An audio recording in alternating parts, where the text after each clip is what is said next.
आज की कहानी हमें अविनाश ने भेजी है, जो मुंबई से हैं। दोस्तों, आइए सुनते हैं आज की कहानी उनके ही जुबानी। लगभग 20 साल पहले की बात है। मैंने अपने परिवार के साथ जयपुर घूमने का कार्यक्रम बनाया। बेटा बहुत दिनों से जिद कर रहा था कि पापा मुझे राजस्थान घुमाने के लिए ले चलिए। तो मैं उसकी बात मानकर उसे जयपुर घुमाने को राजी हो गया। मैं, मेरी पत्नी रीमा और बेटा संयम घर से जयपुर के लिए रवाना हो गए। हमने 2 दिन में पूरा जयपुर घूम लिया, लेकिन मेरे पास अब भी 2 दिन की छुट्टी और बची थी। तो मैंने सोचा क्यों ना अजमेर शरीफ भी हो आते हैं। क्योंकि हमारी ये प्लानिंग अचानक हुई थी, तो हमें जल्दबाजी में बस का सहारा लेना पड़ा। उस बस में और भी यात्री थे, खासकर बुजुर्ग की संख्या ज़्यादा थी। हमारी जैसी केवल एक ही फैमिली थी। बस में यात्री भी कम ही थे, क्योंकि बस भी थोड़ी कबाड़ा थी, इसलिए शायद उसमें ज़्यादा यात्री नहीं बैठे होंगे। करीब रात के 8 बजे बस अपने गंतव्य की ओर रवाना हो चली। हम तीनों अपनी सीटों पर टेक लगाकर बैठ गए। संयम तो सो गया, लेकिन मुझे और रीमा को बीच बीच में हल्की हल्की झपकी सी आ जाती। एक तो वीराना और अनजानी जगह, ऊपर से कबाड़ा बस, मुझे अनकंफर्टेबल लग रहा था। ड्राइवर को भी शायद बहुत जल्दी थी गंतव्य तक पहुंचने की, इसलिए वो भी बस को तेज रफ्तार में भगाया चला जा रहा था।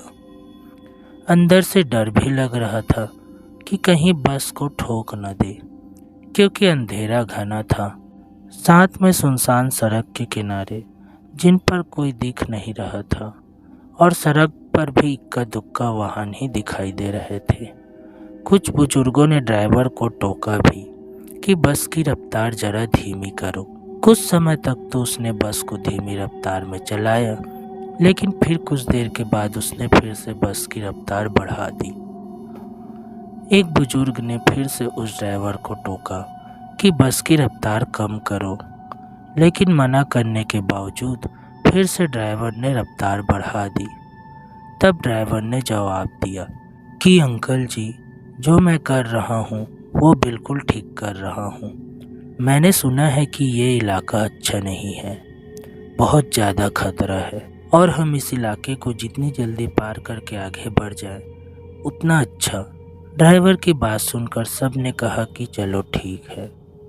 बस तेज रफ्तार से आगे बढ़ ही रही थी कि तभी एक तेज आवाज़ के साथ बस का थोड़ा संतुलन गड़बड़ाया और बस थोड़ी दूर बढ़ी और रुक गई। अब सब सकपका गए कि अचानक ये क्या हुआ। इतना खतरनाक इलाका और बस का रुकना, किसी का भी जी डर जाएगा। ड्राइवर ने अपनी टार्च जलाई, बस के नीचे उतरा और उसने देखा कि क्या बात है, बस को आखिर क्या हुआ, वो रुकी क्यों। कुछ देर के मुआयने के बाद उसे पता चला कि बस के पीछे और के दोनों पहिए पंचर हो चुके हैं और बस में एक्स्ट्रा पहिए भी नहीं हैं जिससे उसकी मरम्मत हो सके। अब क्या किया जाए, सभी सोच में पड़ गए। रेतीली अनजान जगह, अमावस की गहरी काली रात, जंगली जानवरों का डर और बस का यूँ खराब हो जाना, सबके तो जैसे होश ही उड़ गए थे। अब क्या करें क्या ना करें, किसी को कुछ भी समझ में नहीं आ रहा था। तभी कंडक्टर को थोड़ी दूर एक रोशनी दिखाई दी। उसने सबसे कहा कि देखो, वहाँ रोशनी दिखाई दे रही है, हो सकता है कि वहाँ कोई गांव हो। चलो सब वहाँ चलते हैं, शायद रात भर के लिए कोई सुरक्षित जगह मिल जाए। अगर एक कोठरी भी मिल गई तो सबके सब वहाँ एक साथ बैठकर रात तो गुजार ही सकते हैं। सब कंडक्टर की बातों से सहमत हो गए। सब ने अपना अपना सामान उठाया और चल पड़े उस रोशनी की ओर। जैसे ही वो सब उस रोशनी के नज़दीक पहुँचे तो हमें एक बड़ी सी कोठरी दिखाई दी, जिसे देखने से लग रहा था कि वो कोई बहुत पुरानी सराय है जहाँ भूले भटके मुसाफिर रुकते होंगे। सब कोठरी के दरवाजे के बाहर खड़े हो गए। ड्राइवर ने हिम्मत करके दरवाजे को खटखटाया। एक बहुत ही बूढ़े व्यक्ति ने दरवाज़ा खोला। उनके सिर पर एक बड़ी सी पगड़ी थी। गले में पुराने ज़माने का कोई आभूषण था। कानों में भी कुंडल पहन रखे थे। कुर्ते के ऊपर उन्होंने एक सादरी पहन रखी थी। कमर में धोती, पैरों में पुराने ज़माने के ऊँट के चमड़े की बनी मोजरी पहन रखी थी और हाथ में एक बड़ा सा लट्ठ ले रखा था। वो और उनका पहनावा बहुत ही अजीब लग रहा था। तभी कंडक्टर ने बड़ी हिम्मत करके कहा, ताऊ साहब, बस पंचर हो गई है। हम सबको रात गुजारने के लिए अगर आपकी कोठरी में थोड़ी जगह मिल जाती तो बड़ी मेहरबानी होती। उस कोठरी के मालिक बोले, डरने की ज़रूरत कोई ना है। ये सराय तो मैंने भूले भटके मुसाफिरों के मदद करने के लिए ही बनाई है। मैं चौधरी सुमेर सिंह और हमारी घर वाली धन्नो ही मुसाफिरों का ख्याल रखते हैं। आप सब लोग भीतर पधारो, जो हम दोनों से बन पड़ेगा वो करेंगे। कंडक्टर बोला, बहुत बहुत धन्यवाद ताऊ साहब, बड़ी मेहरबानी जो इस अनजान जगह में आप हमारी मदद करने को राजी हो गए। चौधरी सुमेर सिंह बोले, इसमें धन्यवाद की बात है, ये तो हमारा फर्ज है। मारे को बहुत खुशी हुई जो आप लोग हमारे यहाँ पधारे। ये रहा पानी से भरा मटका, इस बड़ी सी डलिया में पूरियाँ रखी हैं और उस बड़ी सी बटोली में आलू की तरकारी होगी। ये रहे पत्तल और आप सब अपना खाना परोस लीजिए। महिला धन्नो के पास चली जाएं और पुरुष मेरे साथ आ जाएं। जल्दी से सब खाना खा लो और जिसे बाहर का काम निपटाना हो वो निपटा आए, क्योंकि 12 बजे के बाद कोई भी बाहर नहीं निकलेगा और ना मैं किसी को बाहर निकलने दूंगा और कोई भी इसका कारण नहीं पूछेगा। समय के अनुसार काम करके सोने के लिए लेट जाओगे। ये रहे कंबल, सब बिछा लो। हम सब ने चौधरी सुमेर सिंह की सारी हिदायतों के अनुसार काम किया और कंबल बिछाकर लेट गए। जिनके पास अपने अपने शॉल और चादर थे वे सब ओढ़कर लेट गए। चूँकि मेरे पास ओढ़ने वाला बड़ा कंबल था, इसलिए मैंने बेटे को अपने साथ सुला लिया और मेरी पत्नी औरतों के साथ अपना शॉल ओढ़कर लेट गई। चौधरी जी ने एक बार फिर सबको बाहर न जाने की हिदायत दी और सबको सोने के लिए कहा।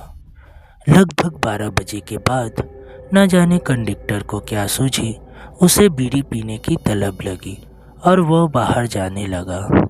चौधरी जी ने उसे बहुत रोका, लेकिन वो नहीं रुका। कंडक्टर के बाहर जाने के बाद चौधरी जी ने जल्दी से कोठरी के किवाड़ बंद किए और साथ में पटरे की मदद से किवाड़ को मजबूती से बंद कर दिया कि कोई भी भीतर न आ सके, और सारे रोशनदान और खिड़कियों को भी बंद कर दिया। कुछ देर के बाद बाहर से बहुत ही डरावनी आवाज़ें आने लगी। साथ में कंडक्टर की भी आवाज़ सुनाई दी। वो चिल्ला चिल्लाकर बचाओ बचाओ चिल्ला रहा था। कोठरी के कुछ लोग कंडक्टर की मदद के लिए बाहर जाने लगे, लेकिन चौधरी जी ने उन्हें सबसे ये कहकर रोक दिया कि अगर सब बाहर गए तो सर्वनाश हो जाएगा। वो शैतान अगर भीतर आ गया तो हम में से कोई भी जिंदा नहीं बचेगा। सब अपनी जान के विषय में सोचकर पीछे हट गए। फिर चौधरी जी ने सबसे कहा कि सब अपनी अपनी जगह पर लेट जाएं, और उनकी बात मानना हम सबकी मजबूरी थी। हम सब ने वही किया जो चौधरी जी ने कहा था।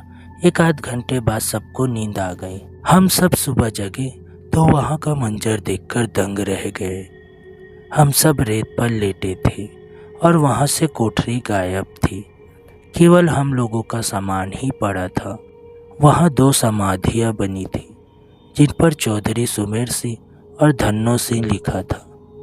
हम सब ये देखकर हैरान थे कि आखिर रात को जो हुआ था वो ख्वाब था या हकीकत। तभी वहाँ से एक चरवाहा अपनी भेड़ों के साथ निकला। उसको हम लोगों ने सारी बात बताई तो उसने बताया कि यहाँ बहुत समय पहले एक सराया हुआ करती थी, जिसकी रखवाली चौधरी सुमेर सिंह और उनकी पत्नी धन्नो किया करते थे। और उन दोनों के स्वर्गवास के बाद आज भी उनकी आत्माएं भटके हुए मुसाफिर की मदद करने आती हैं।